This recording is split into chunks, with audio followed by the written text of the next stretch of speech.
Like this. Grandma, why don't you begin by talking about your early memories?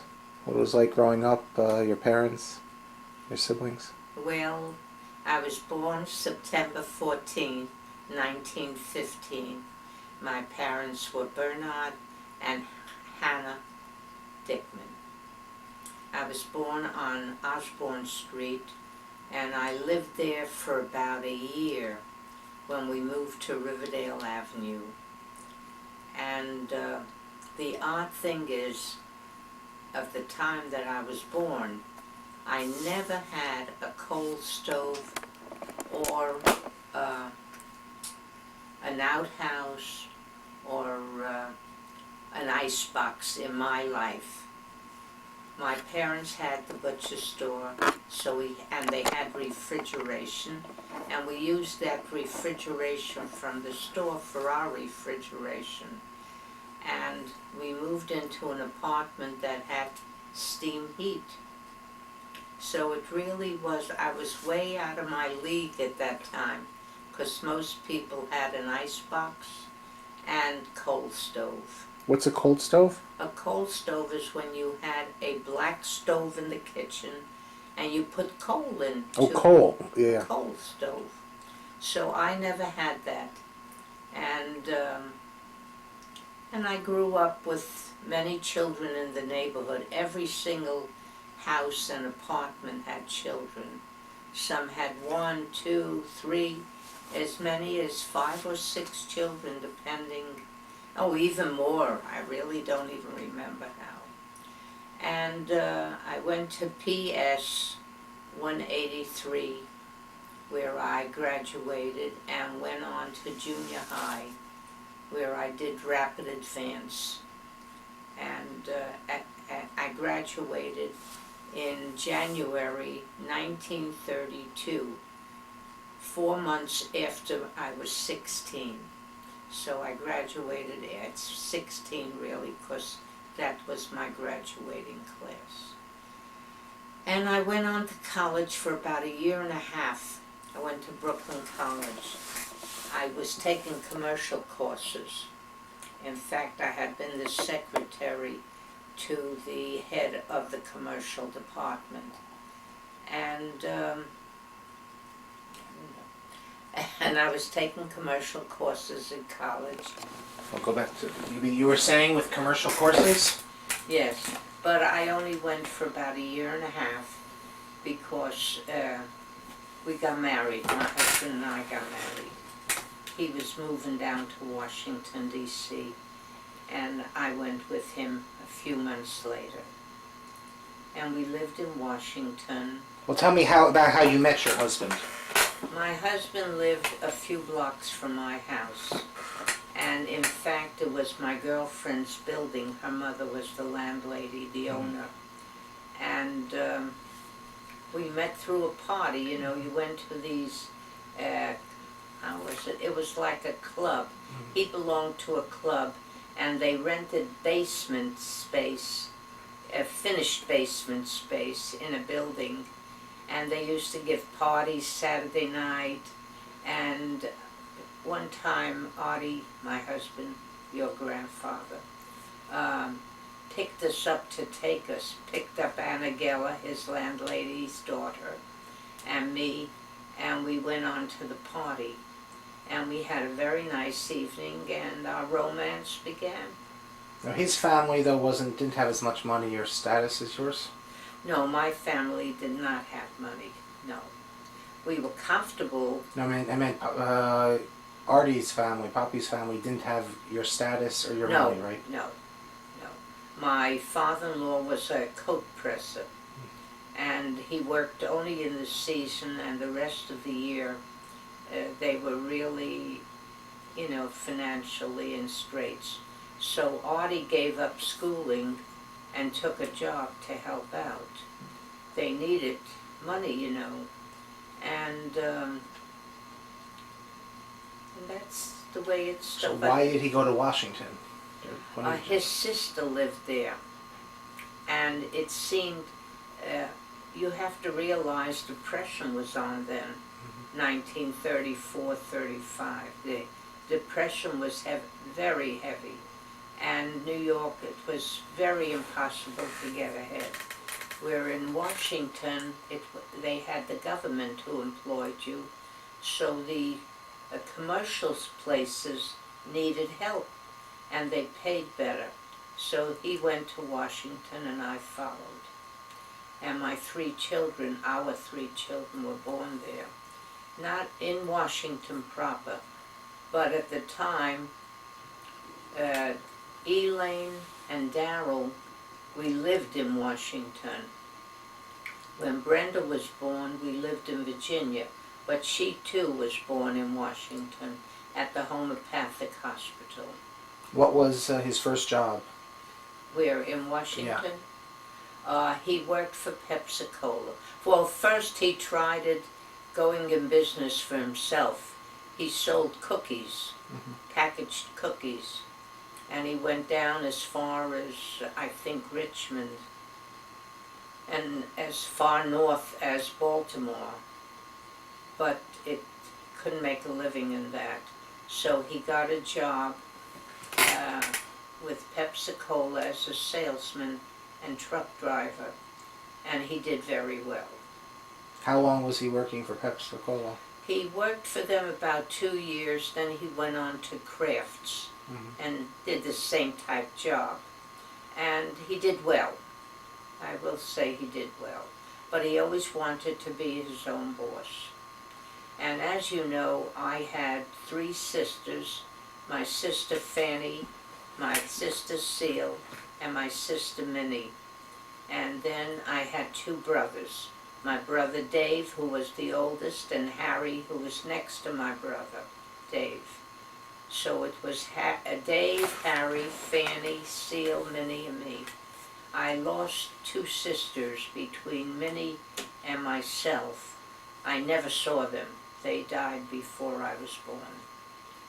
And between Minnie and myself, there was 9 years difference. Now, how long was it till you had Elaine after you were married? 5.5 years. So what were you doing all the time? I was working. I operated the bookkeeping machine, and I worked for a department store in Washington. I'm trying to remember the exact name. They went out of business. I can't remember the exact name. And then I worked for the government. I worked for the government in the engraving department, in the Army, and in the Navy, and in the Census Bureau. And you were living in an apartment then? Oh, yes. In the district itself, right? What? Were you in Washington, D.C. itself in those days? Yes. Only lived in Washington, D.C. at that time. We moved to Virginia about a year before Brenny was born, because Dad bought a business, a grocery business. Was that after Kraft he bought the grocery business? Or? Yeah, oh yeah, after he tried the different businesses. Well, what was, after Kraft, what was the next thing he did? He bought the grocery business. When you say a grocery, you mean a big grocery or a small little type of An grocery? individual, a family type grocery. It wasn't really a grocery, it was a delicatessen and restaurant. And he did very, very well in 1 year, and then he sold it. In 1 year he did fabulous, but the work was very difficult. We were open from 7 in the morning till, we stayed open till 12, cleaning and what have you. And it was 6 days, we were off Mondays. But we had 2 children, and I was pregnant with Brenda, and it was very hard, so we sold it. Were you working in the store also? Oh, yes. And I was in the front. Dad was the back, most.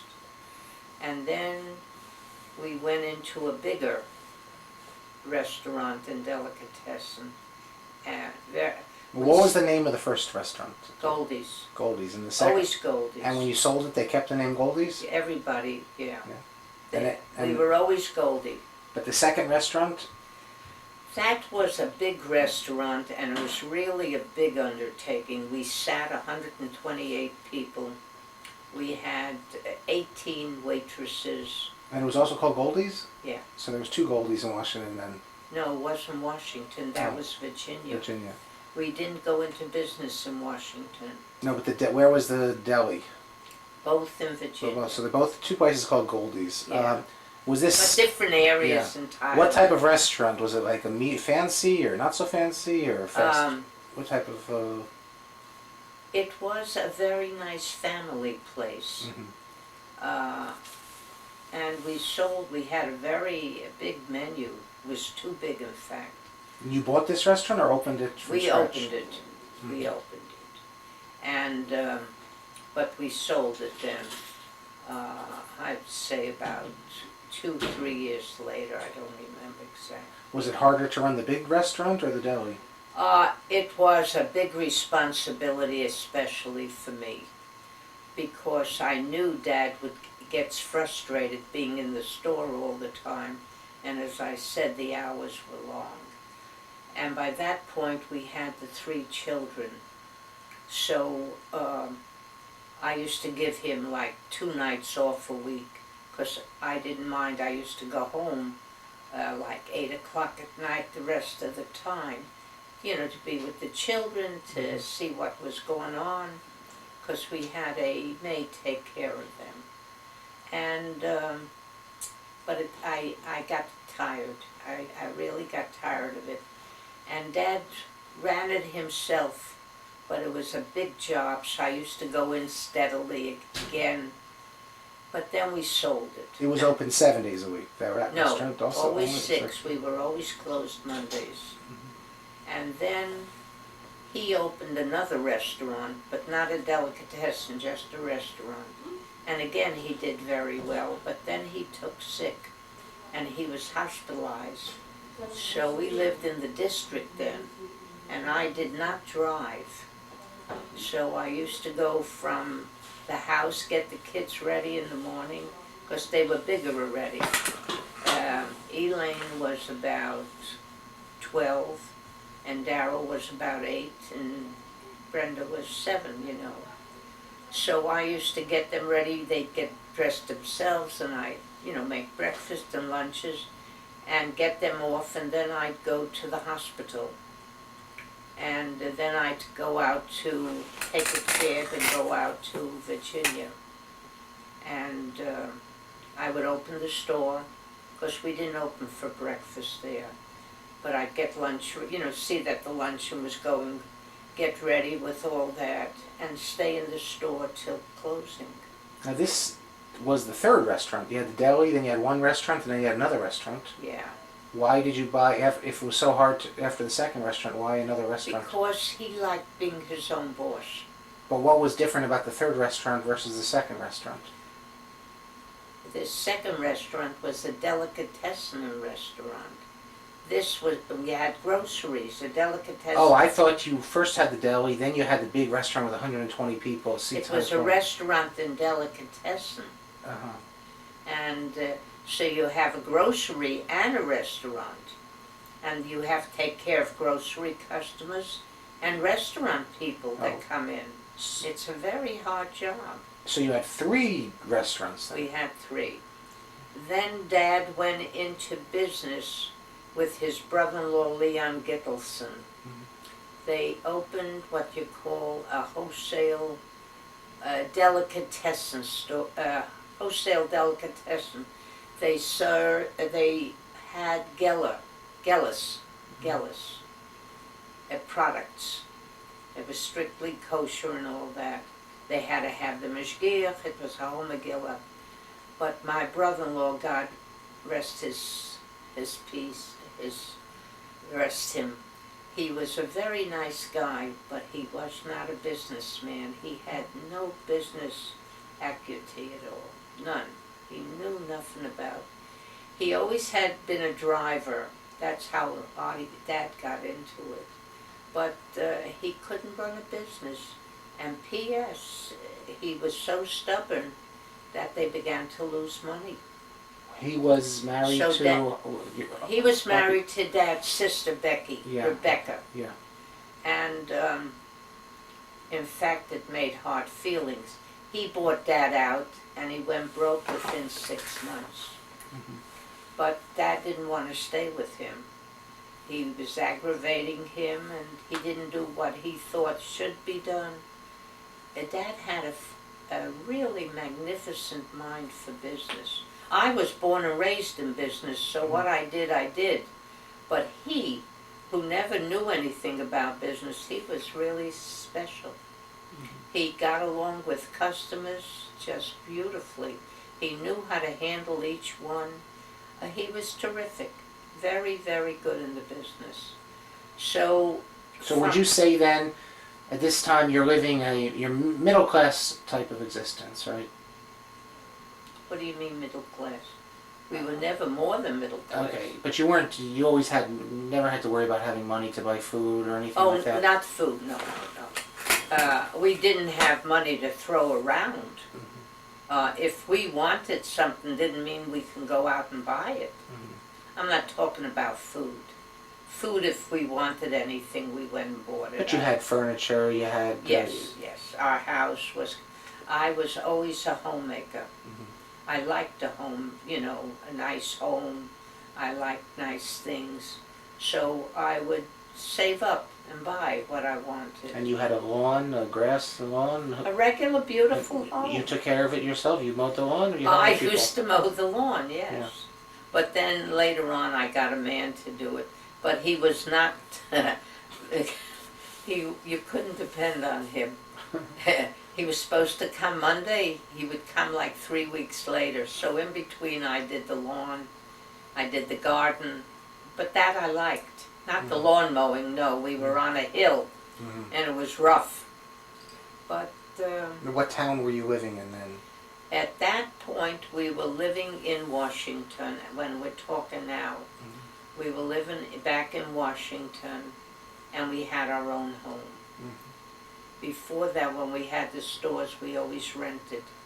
We didn't know where we would be. But at that point, we had our own home. So what did then he do after the partnership broke up? He opened another store. He opened another restaurant, and in Virginia, and he did well. That was fine. And then he heard about these fast food places, and he wanted to go into that. He said it's a limited menu, and he liked that idea. Being in the restaurant business, knowing what you had to prepare and have on hand for customers, he said this would be ideal. So he and I would travel. We went down to Richmond. There was a place, but it wasn't good. It was good. The man was making a living and doing well, but he had nothing to offer for a franchise. And then we went around different places. I don't remember where all the places. We went to California. We went to Denver. I forget all the... we went. And then he heard... Who would watch the kids when you went? Or did you take them with you? No, they were big then. When I say big, Elaine was about 17, 18, and Daryl, was 13, 14, and I had a maid. Sometimes in the summer when we went, we would take all three. All three girls went with us. But when it was the other part of the year, we went together. And could you take vacations during those years, or with the business? It's hard to leave it for so long. Dad didn't have a business then. We were looking. We were looking for over a year. He did not have a business. Why did he sell the previous one before? Because he wanted to get out. Oh, you mean with the partnership? Yeah. No. Then he opened the restaurant yeah. again. But he wanted to get out. It was just too much for one person. And I could not help him. He was in Virginia, and I didn't drive. and you couldn't get there. It used to take me like 2.5, 3 hours by bus, and I couldn't go. It was impossible. I used to do the books. I always did the bookkeeping, though. He'd bring home the bills and the books. We kept them in the house. I had a file cabinet. I had file cabinets, not a cabinet. I always did the books. You know, we had an accountant, but I did the books. And so then we found McDonald's in Chicago. Artie went out to California to see how the brothers did that started McDonald's. And he got good ideas, and he came back and he said, "This is for me." So he and not Ray Kroc, but Harry, I forget his last name. Ray Kroc was the CEO, but Harry was the president. And Harry got the McDonald's together. He knew how to finance it, and he started it. And they opened a store in Chicago, and then Dad opened a store in Alexandria, was our first store. And we just kept on opening stores, and at the beginning I would go in daily and do the books, because whereas in a small business, if you did it once a week, you were all right. But here, you had to do it daily, because each store had to have its own accounting. How many cups, how many this, how many that. And so I had to do all that, which I did at home. But then I had to go into the stores, because I couldn't do it all at home. I didn't have a house big enough, a file room big enough for that. Were these McDonald's in those days open for breakfast too? No. We'd open about 10 o'clock, 10:30, something like that. People ate, believe it or not, hamburgers at that hour. It was a very big business. And then later on we started breakfast. Oh, a lot later. No, a lot later. And I believe in those days you instituted the fish sandwiches on Friday? Was that your idea? Yeah. That was Dad's idea. They didn't have fish sandwiches before? Fish under the bun. Did they? No, fun under the bun. Dad believed in working towards the children, because the children would bring in the family, and that's what happened. He got, what is his name, Ronald McDonald. He thought of that. He thought of television. But there weren't fish sandwiches before you brought them in? No. And Dad needed expansion, because many people in those days on Friday ate only fish. You know, they didn't eat any meat or stuff like that. So he thought of the fish sandwich. Fun under the bun. And you had a television show, I believe? He started the television show, yeah. Was that the Ronald McDonald show? That's the Ronald McDonald, yeah. First it was not the Ronald Bozo. McDonald. Yeah, it was Bozo. But then he started Ronald McDonald. But it was Bozo who was on the TV, and you sponsored the Bozo show? Was that it? No. We didn't hire Bozo. Yeah. No. It was Wilbur Scott. Yeah. But we didn't hire him as Bozo. We hired him as Ronald McDonald. So what, you rented an hour of television to have your show? No, you didn't do an hour. So how long was your show? You do a scene. So it was a commercial Just or like was it a show? A commercial. Commercial, okay. I thought it was a show. No, who could afford that? It used to be thousands of dollars for commercials. I'm sure today is more. Yeah. And no. But Ronald McDonald would come to our openings. We'd have a circus-like outside, and he put on a show. Dad did. He had a terrific knack for knowing what to do. And you continued to work doing the bookkeeping? Or No. I worked at the bookkeeping. I was the bookkeeper until we opened store number 6. Then I didn't. I did not. Then he got a controller. He expanded, because the business demanded it. Yeah, and at the end you had 53 stores, correct? 53. 53. 5-3, yeah. And he died a very young man, 58 years old. Really had never been sick in his life.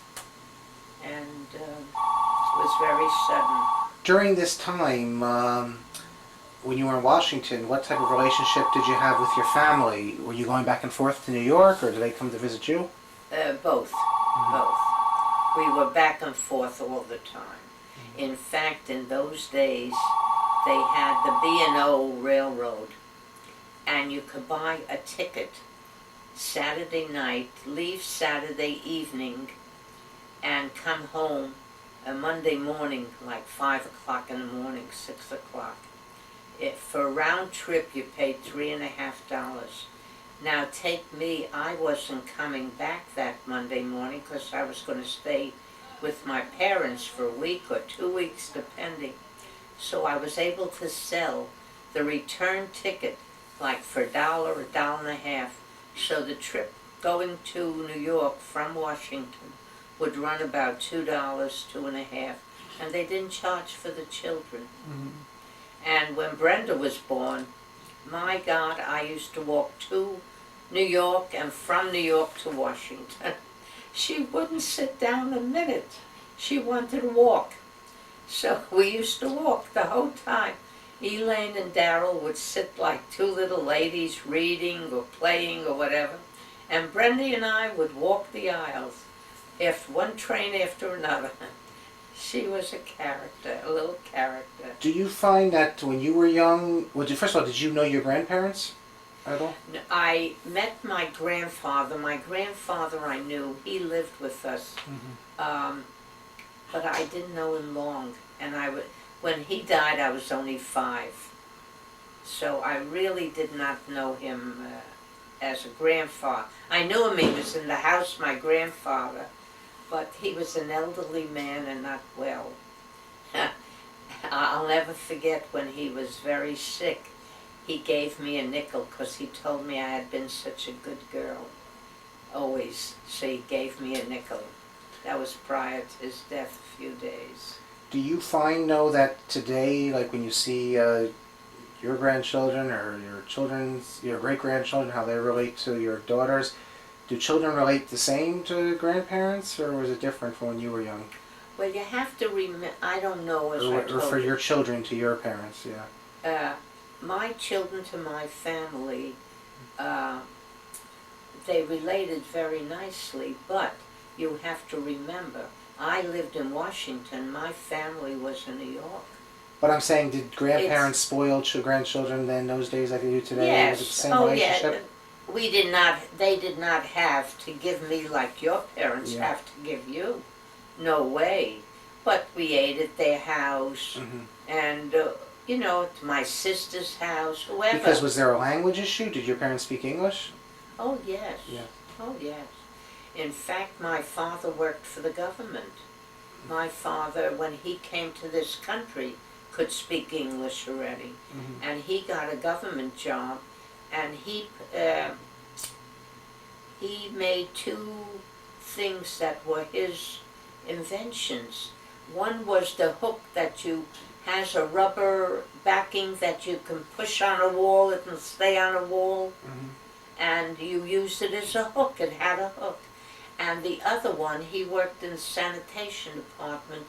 He made the brush that you see the men, when they have to wash the street, it used to be that they would go on, my time already, they were using cars or trucks, and they used to have the brushes that, you know, cleaned the street when you watered it. Yeah. And that was my father's invention, but he couldn't get the inventions in his name because he worked for the government, and they were using them, you know. And your mother spoke English too?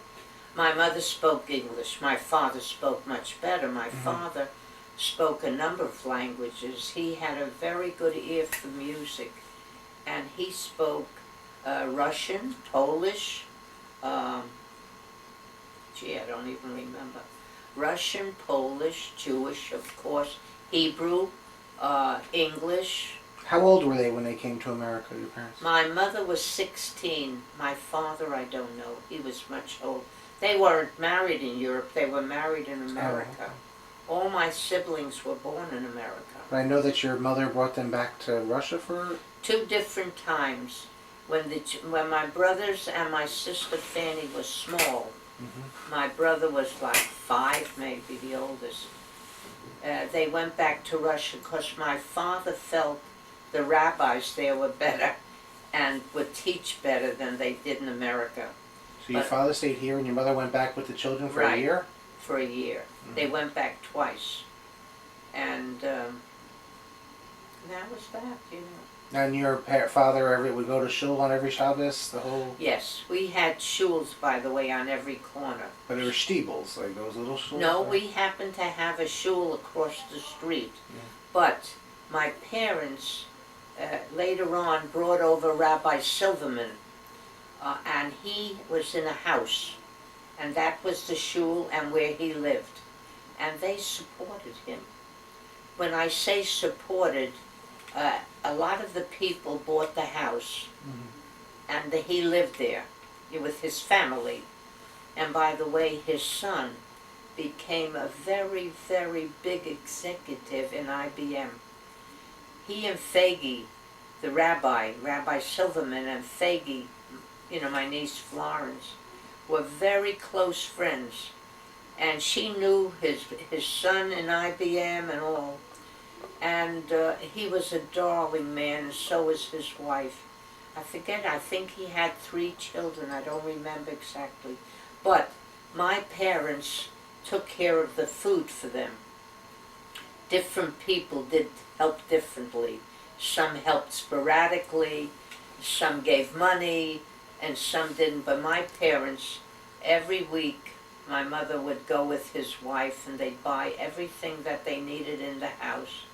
And if she spent extra money during the week, she would tell my mother. My mother, as I say, just took care of the food. So when they brought Rabbi Silverman over, they went to his shul, which was in a house. And the women sat upstairs in the 2nd floor, and they took out the middle of the house upstairs. I don't remember how it went. And they made like, it went around like a horseshoe, the ladies' section. Now you said that Faggy, she must have been much younger though than this rabbi was old, wasn't he? Oh yes. And Faggy was very friendly? Yes. Now, I know your parents eventually ended up buying a building? Yeah, where we lived. How many apartments were in that building? There were 2 apartments and a store. They had the store and they had the top apartment. And then during the Depression they had to sell the apartment? No. My father owned 2 apartment houses on Utica Avenue where the train stop was, the IRT. And there were big apartment houses. You have to remember that buildings didn't cost what they cost today, you know. And the Depression hit, and people couldn't pay their rent. They had no jobs. Things were very bad. You can't imagine if you didn't go through it. When people today throw money around, I think to myself, fool, you don't know what tomorrow comes, and you're not preparing. But I don't say anything to them. It's not my business. But people had nothing to eat. Nothing to eat. They used to take and buy 2 feet from a chicken to make soup for a family. It was very pitiful. So people couldn't pay rent. My father could not put them out. He said he can't do it. If he has to lose the houses, so he lost those 2 houses. How many people lived in those apartments? I don't know, but they had a number of floors. It wasn't like 2, 3 floors. It was high apartment houses. I'm sure they're still there. You know, they were good, solid buildings. I don't know. They were apartment houses, we called them. And in your area, what was the ethnic group? All Jewish or Jewish Italian or other groups? All Jewish. We had one Italian who was the barber. And there was one Polish girl that was in my school. But then, as we lived there, and well, when I was about the 3rd, 4th, 5th grade, I don't remember, Negroes started moving in, not exactly where we lived, but on the outskirts, and they went to this school. And your parents lived in Brownsville their whole life? Yeah, right. Their whole life. Well, their whole adult life, you know, Yeah. when they came. Uh-huh. And they spoke to each other in Yiddish or English? We spoke Yiddish in the house. Mm-hmm. Yeah. I didn't realize your father and mother were married here. Your father was older than your mother? My father, the funny thing is, my father died, he was 74, and my mother died, she was 74. But my father was older, but I don't remember how much older. Now, Poppy's mother, I still remember her. She Yeah. was very, She died in her 90s. yeah. She was about 94. But his father I never knew. His father died at age 74 also. He had cancer. And they were living also in Brownsville that whole time, his father? They lived in Brownsville, yeah. No, they lived near my parents, about 1, 2, 3 blocks away. Then they moved to East New York. East New York was the next section. Like you have here, well, it wasn't another town, it was a section. It was called East New York. So they moved there. Now, how old were you when you were married? I was 19. Now, your parents, I remember you once telling me they weren't so happy about the shidduch. My parents thought that I was the smartest, the most beautiful, the most everything, that I should have married a god or an angel. But, and you have to remember that Dad did not have education or a profession. And my parents had wanted that for me. And also a rabbi's mother came to my parents and she brought a glass of jewelry in her hand, a jar like with a cap, you know, and it had all good jewelry, diamonds and rings and hair things, what do you call them, I forget, like the Spanish use in their hair, like a comb with diamonds. And they told my mother if I'd marry their son, it was mine. But my mother was a very free thinker, so was my father. And they both said, I have to pick my own fellow, you know. So I didn't get the rings or the diamonds. Well, what if that was the case? Then why? I thought you got married, you eloped at first. What? If they were so happy, said you could pick whoever you want, why did you have to? But they expected me to pick what they had in mind, not what I had. Don't you find that even with your children? Well, did you speak to your parents and they told? No, I really didn't. And you know, Dad and I eloped. Yeah, I was just saying, I'm wondering why you had to do that. If you would have gone to your parents and said, this is who I want to marry? Well, see, he was going away to Washington. And he wanted me to go with him, to marry him right then and there. And I couldn't do that. So we went away and we eloped. Because I had to break my parents into it. Oh. But I'll be honest with you, it was not a smart thing for one reason. My mother was heartbroken. She told me once just, she said, you shouldn't have done it. That was all she said. But then you had also you had a party in your house, right? Oh yeah. Yes, we had a Jewish wedding. Yeah. Yeah.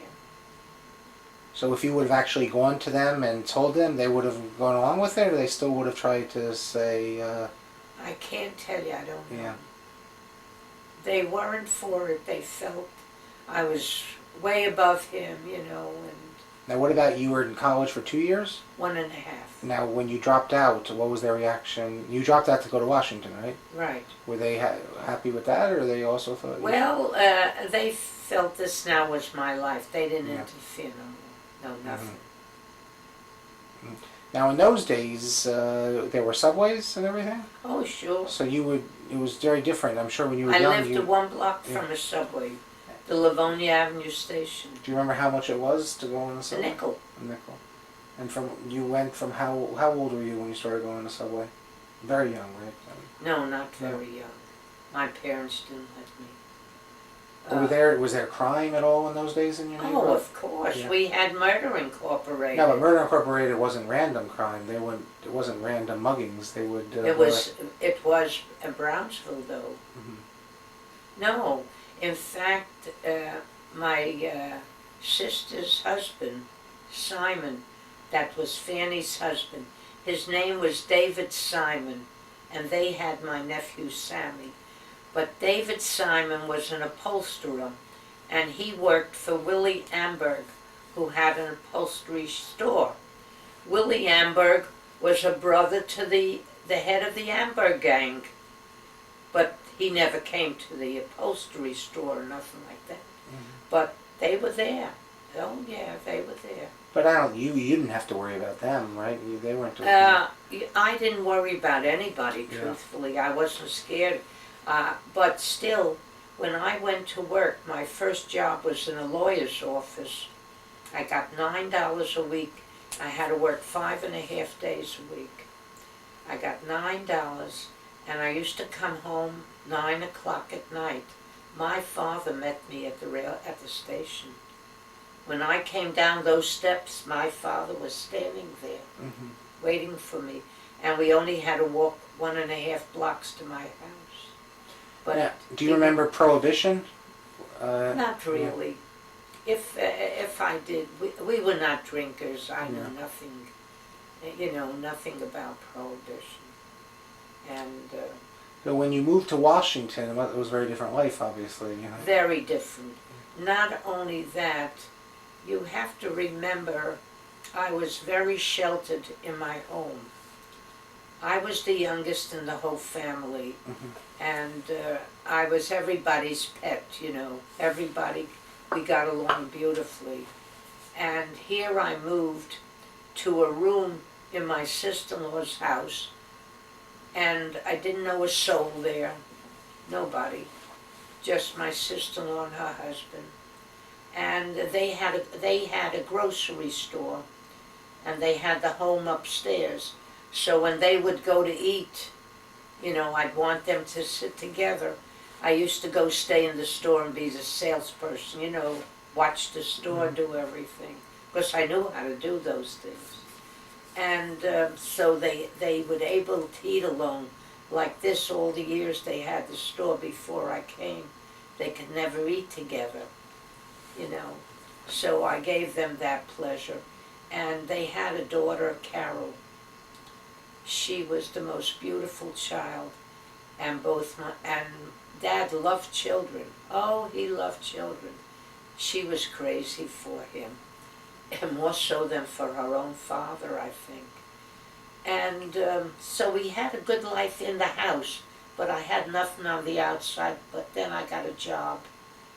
Goldenberg's was my first job. I worked the bookkeeping machine there. What was Goldenberg's? A department store. Mm-hmm. Yeah. But you never wanted to move back to the New York area, or your family, or they just a different life, or you liked it down there? It's not that I liked it. It was better for Dad. Mm-hmm. He could make a better living down there than... My parents wanted him to come up and get into the business, but he didn't want that. He wanted his own place. I don't blame him. There's a good feeling in being your own boss. Now, your family also had a farm in Cahonkson. My father had a farm. Yeah. In Cahonkson, yes.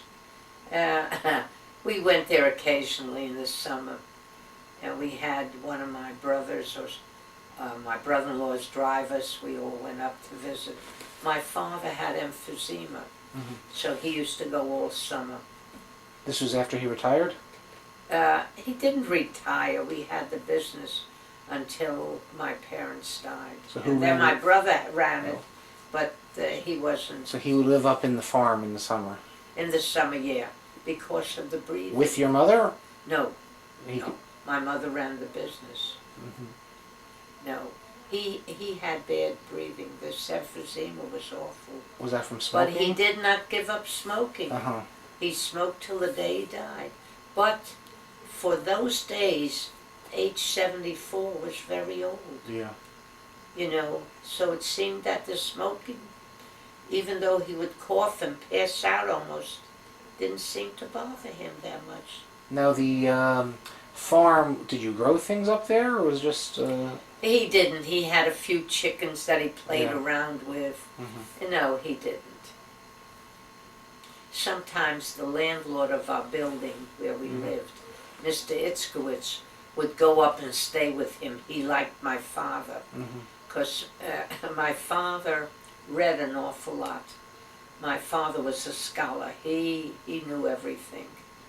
He was so bright, and he was good company. He used to tell stories, and he would quote, and he was good company. So Mr. Itkowitz used to go to visit with him. He'd stay a week, 2 weeks, a month. Sometimes he'd stay all summer. And he'd write his wife, this was funny, he would write, Chana Shik Challah, Shik up Episassen, Shik Challah. She used to bake her own challah, so he wanted her to send it. But, and my father was a good cook. He knew how to cook. The seal had a bungalow colony near there, right? My sister, that was in White Lake. Now, what was her Near Yiddish Kahansi. name? What did you know her as growing up? What did you call your sister Seal? Seal. Okay, didn't she have a Yiddish name? Oh, I knew her. It was Sipke. So in the house. But I never called her No. Sip. No, Seal. I never called any of it in my family by Hebrew But their names. parents, you were known as Genendel, right? They didn't, Yeah. Yeah. And, yeah. But they didn't call me Genendel. They called me Nen. Nenny. Because my mother couldn't say Gwenny. And that's how I got my name, by the way. When my mother had me, the doctor's wife, in those days, you belonged to Freishtat. Freishtat was my mother's Bialystoker. She was from Bialystok. So the doctor used to come to the house, and you paid him a nominal sum. It was 50 cents, then it used to be $1. But then when I was born, my mother wanted a name with a G, so they were all talking Gussie, Gertrude, and the doctor heard them, heard my sisters talking. So he says to them, you call her Gwendolyn. He said, my wife is reading a book and the woman is Gwendolyn. He says, a beautiful English name, call her Gwendolyn. So they gave me the name Gwendolyn. Well, my name was Gwendolyn Dickman. When I went to school, they all asked me if I changed my name. I never knew what they were talking about. Why would I change my name?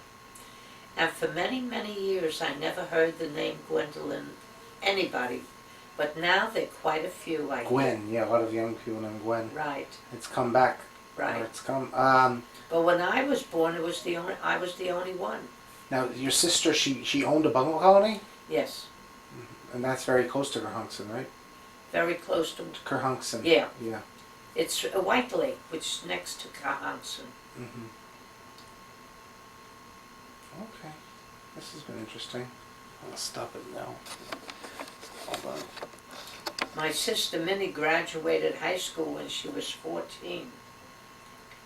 And my brother Harry went to medical school. But his wife wanted to get married and wouldn't wait.